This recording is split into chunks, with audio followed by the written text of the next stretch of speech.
de una manera contundente. Ustedes hoy decidirán, estarán en nosotros elegir el camino sobre la situación de los presos políticos en Venezuela, decidir si el pueblo de Venezuela puede recibir asistencia humanitaria a través de un canal internacional. Si le damos la posibilidad al pueblo de Venezuela de elegir su destino, se lo negamos. Si permitimos que los obstáculos administrativos imprevistos prevalezcan sobre la voluntad de la gente. Todo esto es responsabilidad nuestra. Conforme al artículo 20 de la Carta Democrática Interamericana, en pleno cumplimiento del derecho internacional y de las disposiciones de esta organización, en mi calidad de secretario general, solicito al Consejo Permanente que realice una apreciación colectiva de la situación en Venezuela y adopte las decisiones que estime conveniente. En este sentido, me permito presentarles las razones por las cuales estimo que existe una alteración del orden constitucional en ese país. Una buena parte de la información que presentaré ya con anterioridad incluí en mi carta al presidente del Consejo Permanente el 30 de mayo. Hoy presentaré un informe actualizado, dado el rápido deterioro de situaciones en Venezuela. La defensa de la democracia es uno de los principales mandatos de la OEA y la base fundamental de las relaciones internacionales en las Américas. Estos principios están claramente plasmados en la Carta de la Organización de los Estados Americanos, en la Convención Americana sobre Derechos Humanos, en la resolución de la Asamblea General 1080 Democracia Representativa y en la Carta Democrática Interamericana, que es la verdadera Constitución de las Américas. Estos no son documentos que nos hayan sido impuestos. Como Estados miembros hemos elegido firmarlos, unirnos al consenso sobre los principios que definen quiénes somos, en qué creemos y cómo interactuamos con nosotros. Las libertades fundamentales, los derechos humanos y la democracia no existen solo cuando es conveniente. Si estamos comprometidos con la protección de los principios y la práctica de la democracia en el continente, debemos también estar dispuestos a actuar. Nuestra obligación es señalar los problemas donde quiera que estén, en particular cuando además existe una situación difícil. Los temas que vamos a debatir hoy día están claramente delineados en la Carta Democrática Interamericana. Es conforme a estas normas que consideramos que se ha alterado el orden constitucional en Venezuela. En el artículo 3 de la Carta se enumeran los elementos esenciales de la democracia: el respeto a los derechos humanos y libertades fundamentales, el acceso al poder y su ejercicio con sujeción al Estado de Derecho, la celebración de elecciones periódicas, libres, justas, basadas en el sufragio universal y secreto, el régimen plural de partidos y organizaciones políticas y la separación e independencia de los poderes públicos. En el artículo 4 se delinean los componentes esenciales para el ejercicio de la democracia: la transparencia en las actividades gubernamentales, la probidad, la responsabilidad de los gobiernos en la gestión pública, el respeto por los derechos sociales y la libertad de expresión y de prensa.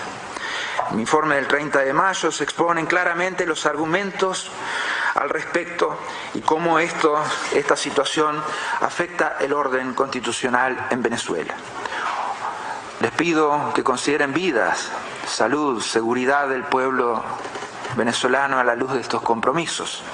El Consejo Permanente debería también tomar medidas para atender a la crisis humanitaria sin precedentes e innecesaria que sufre Venezuela. El Consejo debería expresarse claramente sobre los presos políticos y los informes persistentes de tortura. El Consejo debería apoyar la voluntad del pueblo venezolano en su llamado a un revocatorio. Es conforme a estos principios que debemos actuar o no. Como decía Desmond Tutu, si eres neutral en situaciones de injusticia, has elegido el lado del opresor. La democracia es el gobierno del pueblo. Aquellos que han elegido representar al pueblo lo hacen para encauzar la voz de los ciudadanos en los procesos decisorios del Estado. El gobierno lo hace a través de la legitimidad que le han conferido el pueblo, los ciudadanos. Es un ejercicio público, una vocación de servicio para el bien común. No es un negocio en donde las personas buscan el beneficio o el poder. La ética política nos conmina a ser coherentes con nuestras palabras y nuestras acciones. Es mucha la tensión entre la ética y la política como para ensalzar a los líderes sin abusar del poder que se les confiere. Cuando los gobiernos y los políticos no cumplen con estas normas, vemos que los ciudadanos se frustran con sus líderes políticos. Al perder la confianza en sus representantes electos, los ciudadanos buscarán que sus voces sean escuchadas. Lo que hemos atestiguado es que no podemos ser solamente testigos de la pérdida del propósito moral y ético de la política. Todo gobierno debe defender el bien mayor, el bien colectivo. Eso es válido para Venezuela. Venezuela tiene una de las más grandes reservas de petróleo del planeta, así como vastas tierras fértiles y una gran cantidad de recursos minerales. El que debería ser uno de los países más ricos de la región se encuentra más bien enfrentando niveles de pobreza sin precedentes, una severa crisis humanitaria y uno de los más altos índices de delincuencia en el mundo.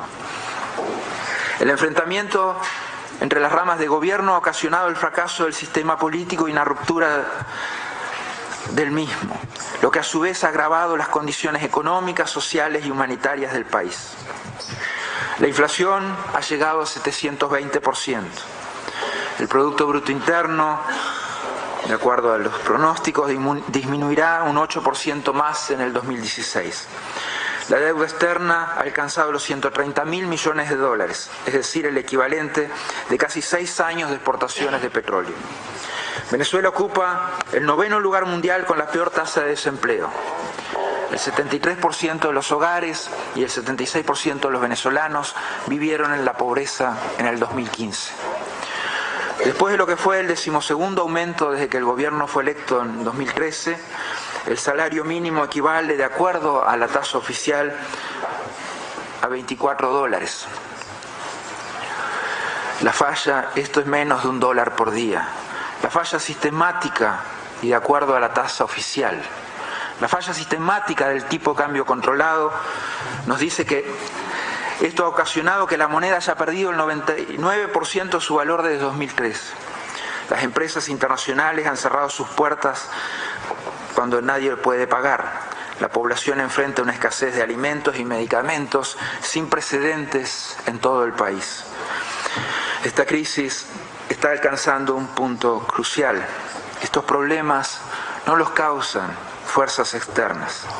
La situación que enfrenta Venezuela hoy día es el resultado de las acciones que ha emprendido y sigue emprendiendo desde el poder. Venezuela podría y debería ser uno de los países más prósperos e influyentes en la región.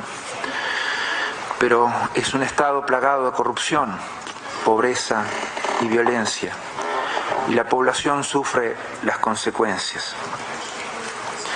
Es mucho más redituable para los negocios vender dólares subsidiados en el mercado negro que reabastecer los anaqueles de las tiendas. Esto lo paga el pueblo. La escasez de alimentos e insumos alcanzó el 82.8% en enero de este año. Desde 2003, más de 150 productos alimenticios han sido puestos en la lista de precios fijos que ha establecido unilateralmente el Poder Ejecutivo.